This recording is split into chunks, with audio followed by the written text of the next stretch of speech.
Yo guys, what's going on? Matthew here with another video. And today's video, y'all see the title. I have a lot of talking to do. I look like a mess. I do apologize. It has not been a good day whatsoever. First and foremost, I appreciate everyone that has been following my journey on trying to get my CDL. Currently, that is going to be on hold. I am sad to say that, to say the least. I've had a bunch of emotions today. Before I jump into my story with 160 Driving Academy, I want to give a shout out to Amazon Freight, the Amazon Freight program, for giving me the chance and opportunity on trying to get my CDL. If you guys don't know, they have a partnership with 160 Driving Academy, and they're trying to help people out. Amazon's trying to help people out get their CDL, and you're there for 1 year. After that, you get to go on and move forward with your career. It's something that I looked up, I saw online, and they pay you for it. So I took the opportunity. As long as you're in school, they pay you for it. I took my chances and I jumped into it, not really knowing what was going to happen. I started in October with 160 Driving Academy. I just had a newborn daughter. She was probably like a week or two old. So all the motivation was there to keep me going, to keep my head up, to keep strong. If you guys don't know how it works, 160 Driving Academy is a CDL school program. Tuition's of almost $5,000 for people that are paying out of pocket. And the experience that I got, even for free, was just, it's been all over the place. I have mixed emotions about it. And for me not to have my CDL at this moment, 4 months later, I'm very upset. And we're going to start off with some of the things that are just on the top of my head that the school needs to work on, and they have to get straight for some of these students, because people are risking a lot of time, a lot of effort, a lot of energy, and money on top of that.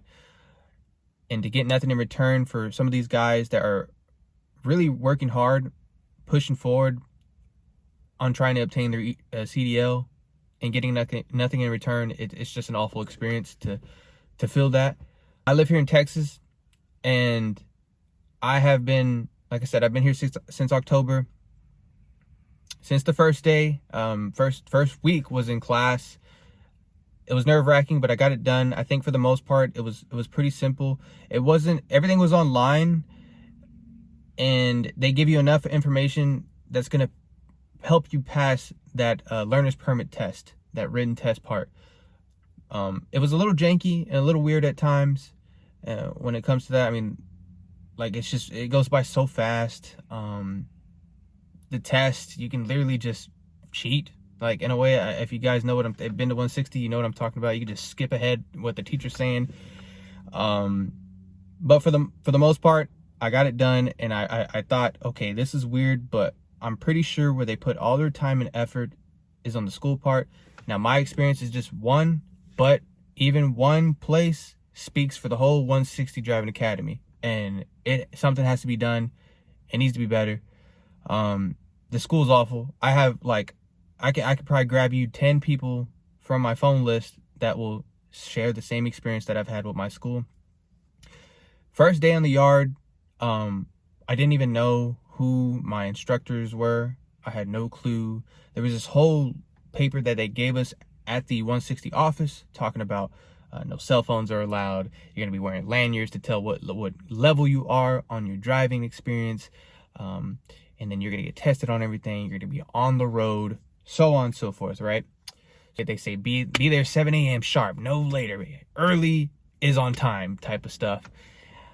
I get there early. I'm sitting there. 7 o'clock hits, and nothing happens. People are just in their vehicles. There's a lot of cars there. Some people are getting out. Some people look lost. I'm lost. I don't know what to do.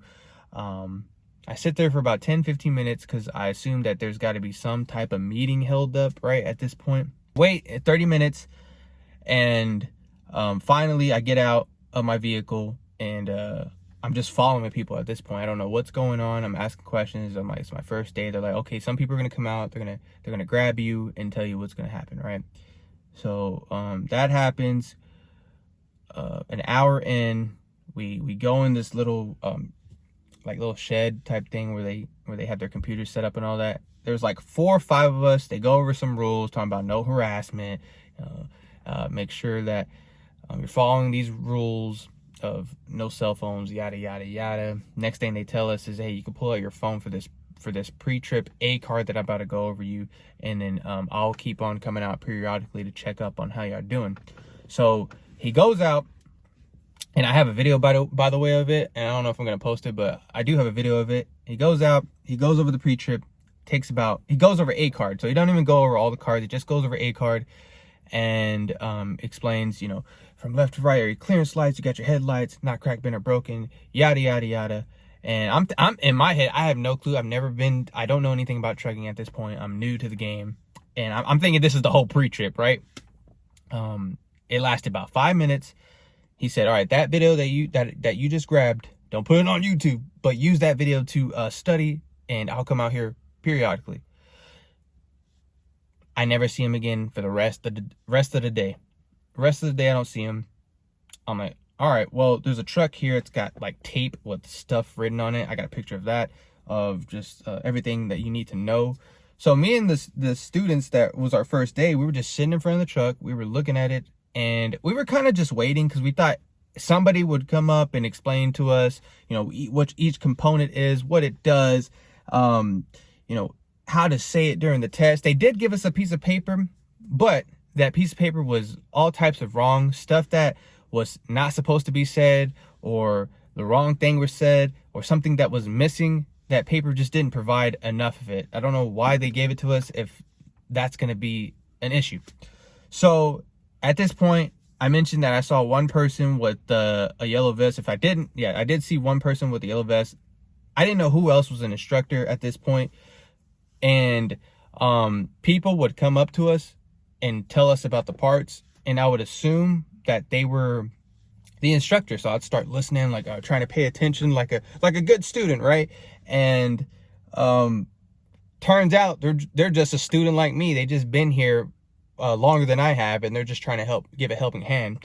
So we start asking questions to these students, and they're just like, hey man, the experience that you're about to get here is not going to be what y'all expect. These instructors don't do their job. They're not really teaching. They're kind of the type of person that are just here to get their paycheck. I didn't know how to feel about it. I was scared. I was worried, because that's what I was afraid of. But at the same time, I was lucky enough to get into this school without having to pay a dime to be there to get paid. So I was like, I'm going to take what I get, and I'm going to learn the most that I can, and see what happens, right? So it's pretty much like this the whole time. We get to school, you could sit in your car pretty much. They'll eventually try to come by and get you out of the truck. They'll say, hey, you need to go over your pre-trip. You need to go over this. You need to go over that. So go ahead and get up to your car. But if sometimes, they don't always do that. So you can sit in your car all day if you want. When I was driving, no one was watching me when I was doing my straight back. I mean, I was doing the shit by myself, and the students had to help me out. Mind you, more times than not, the students taught me more than an instructor has ever had. The only time I've learned anything from an instructor is because they had to take me out on the road, which that was a fight to do, because they didn't want to do it. They don't want to do it. They rather sit in their vehicle. And it's been cold lately here in Texas. They want to sit in their vehicle, heater all the way on, music blasting, and smoking cigarettes. That's all they want to do all day. They're just there to collect a check. And I'm just here. I'm like, dude, I'm in week 2, week 3. Other students are coming in, and then I see the trend. I'm the one starting to help out the people from day 1, day 2, whatever, and trying to teach them how I've been taught. So it just kind of was like that. And I was like, I ain't gonna be no snitch about it. This is free. I feel sorry for the people that are paying out of pocket, paying $5,000 for this type of crap, because you want a full experience. You want to leave with your CDLs if you're paying $5,000. You understand me? Like, it's crazy that they're providing this type of service.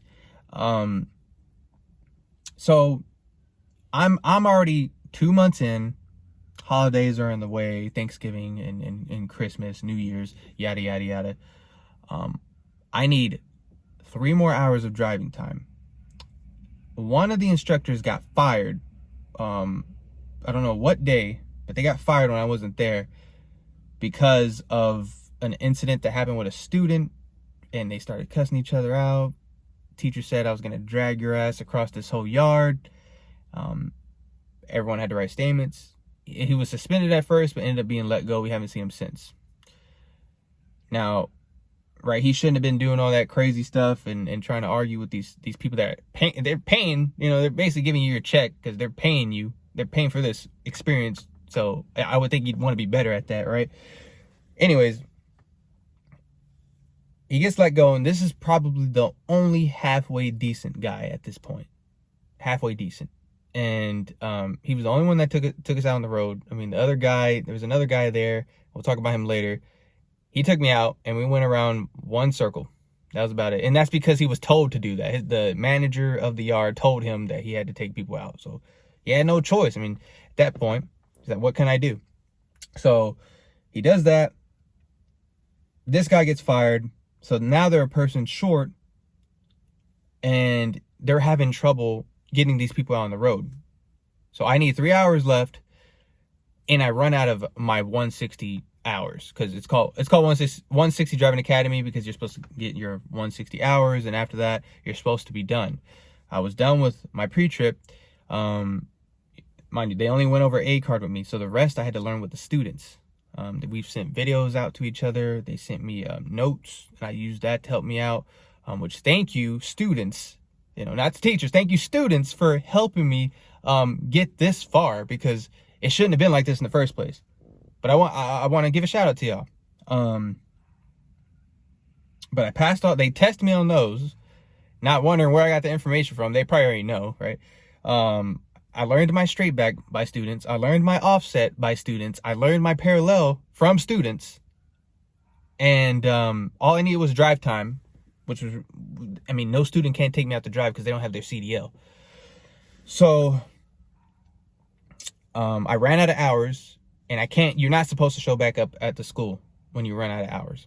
So what I was doing was I was calling every single day and asking, hey, are y'all going out on the road today? Or I was texting them, are y'all going on the road? No calls, no messages. And if it was like a 1 minute, no. Man, I was fine for them. And then I got one day in, I drove for 30 minutes. They gave me 2 hours. At this point, I didn't care because it took so long just to get this drive time in. I was like, just give me the 2 hours. And he was like, you got 1 more hour left. I'm not going to give you that last hour, so you're going to have to come back for it. And I'm like, okay, that's fine. Just let me know when y'all go out on the road again, please, because I don't want to keep going back and forth and showing up to school. It's a 30-minute drive, showing up to school, and then y'all have to send me back because you're not going on the road. You got to test out that day or yada. Some excuse at this point, right? That's what happens. It just becomes excuses. Oh, yeah, we're not going out on the road today because there's no one to watch the yard, or we don't have enough people, something. So at this point, I'm getting frustrated. I show up to the school and I'm like, you know what? Can you just give me my last hour? Like, I feel like at times y'all had opportunities to take me on the road and y'all just didn't. Can you just give me my last hour so I can complete this school stuff and I'm able to schedule for a test? Because I'm already 3 months into this, 2.5 or 3 months into this, and I'm more than ready to take my test. Like, at least I felt like that. So he did it. He went out of his way, and he was like, don't tell anybody this, but I'm telling you now, because like this has been all over the place. He's like, don't tell anybody about this. And I'm like, okay, I won't. But he scheduled it, and I scheduled a test. It was 2.5 weeks out.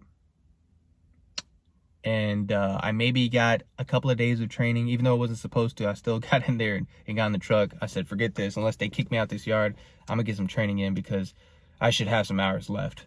I was showing up and waiting to get that last hour of driving time, and y'all wouldn't give it to me.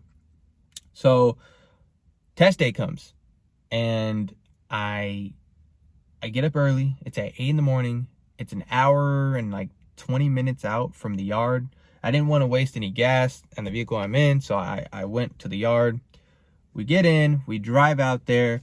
I'm the first one to test. I walk in through those doors and they're like, you don't have your, I think it's called ELDT. You don't have your ELDT. You gotta tell your teacher that so they can get that finished up for you and you're able to take your test.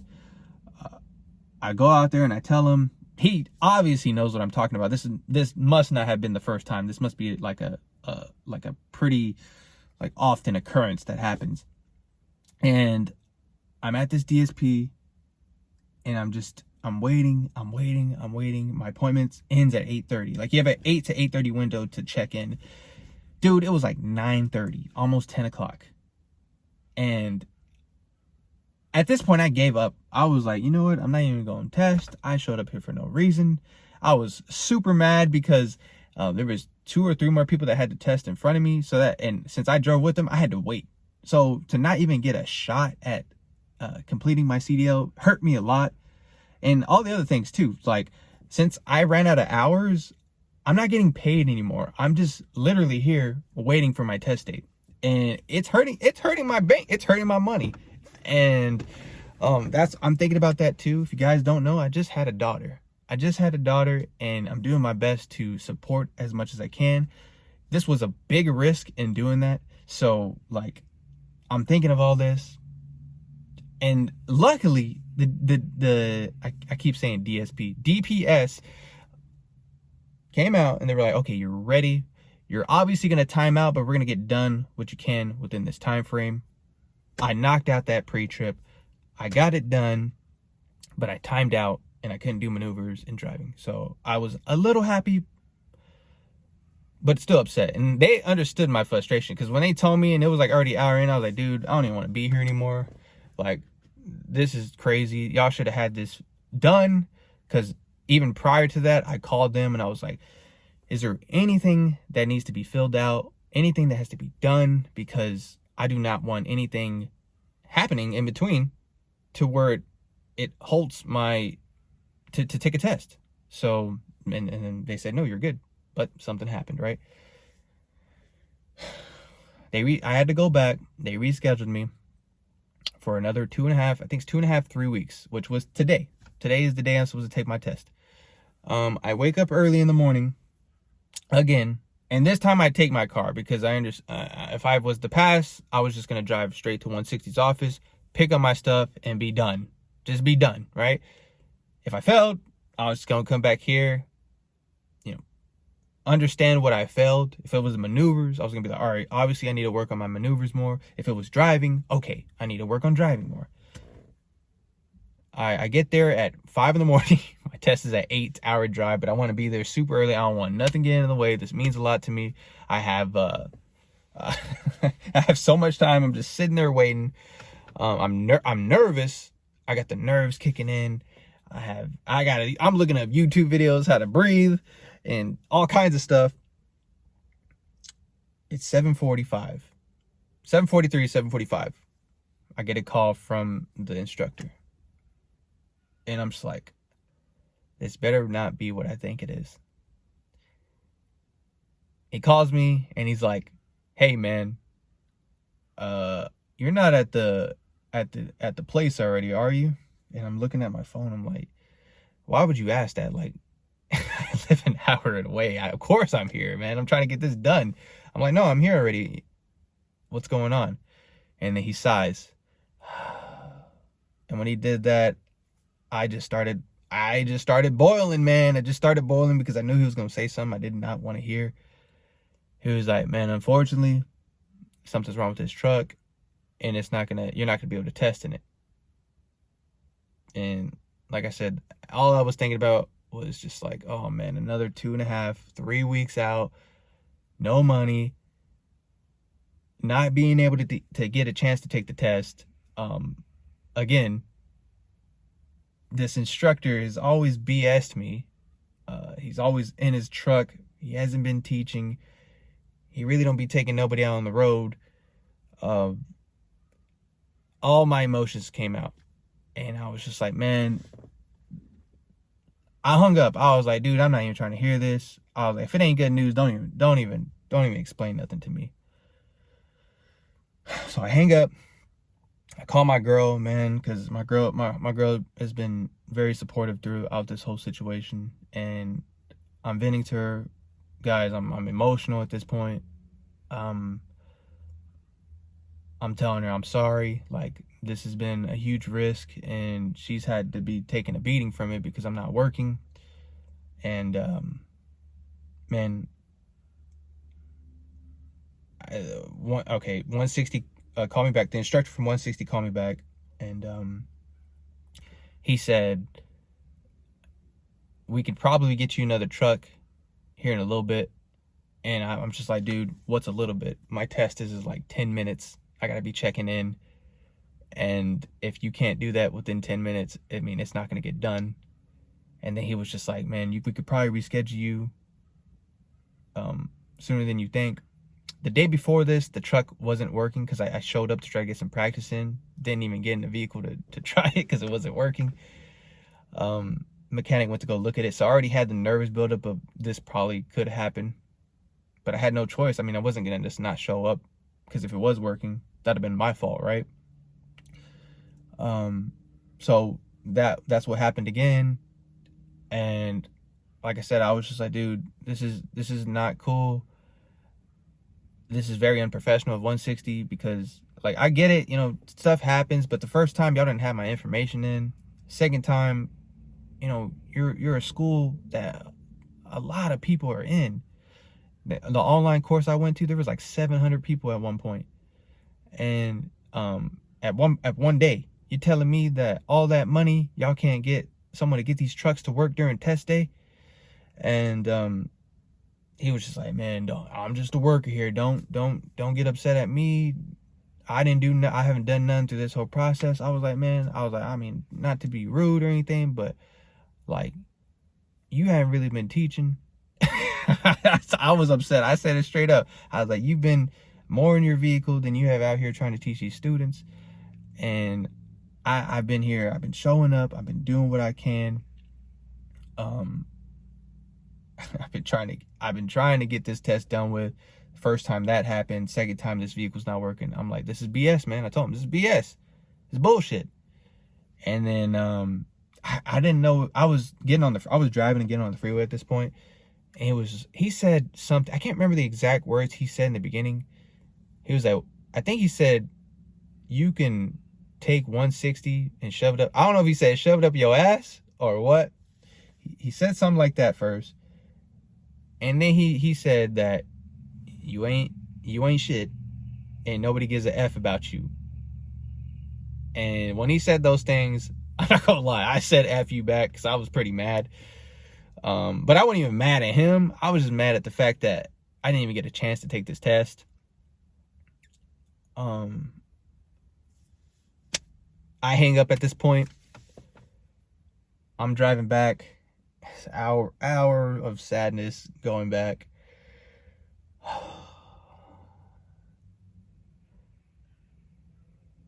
And I get here, I walk through these doors, and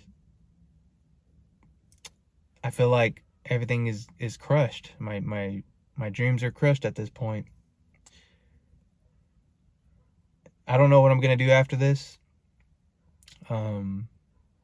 The yard tried calling me. I didn't answer. I didn't know it was them calling. The office from 160 called. By the way, like, nobody ever calls me for anything like this school. Anytime I've tried to contact them, they've hardly contacted me back. So obviously they know that I'm upset and that I could probably potentially be taking this further than they would like. So the yard was calling me. The office was calling me. I answered to the office. They were just explaining to me just, you know, that usual calm down, they're trying to calm me down type stuff, and we can reschedule you back. And I was like, dude, I don't know. I didn't say dude, but I was like, I don't know if I can do it because you are going to reschedule me for another 3 weeks out. I still have to pass or fail, right? And I haven't been making money for over, I think, a month, almost reaching 2 months now. This has been a huge sacrifice. I need money, right? I need money. I can't wait any much longer. Not only that, my contractor at Amazon, he's been a very good guy to me. He's the one that gave me this opportunity.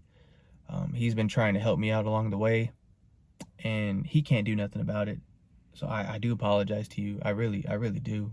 I tried my best. Just know that. And I think I'm just gonna step away from this a little bit. I'm gonna hold on to my learner's permit. My plan is maybe to jump into a different school, because I would try to go back, but right now money is tight, really tight. I don't have the luxury of just waiting another month or two. And on top of that, if I do pass, since I'm with the Amazon Freight program, they do 160 does a one-on-one driving session.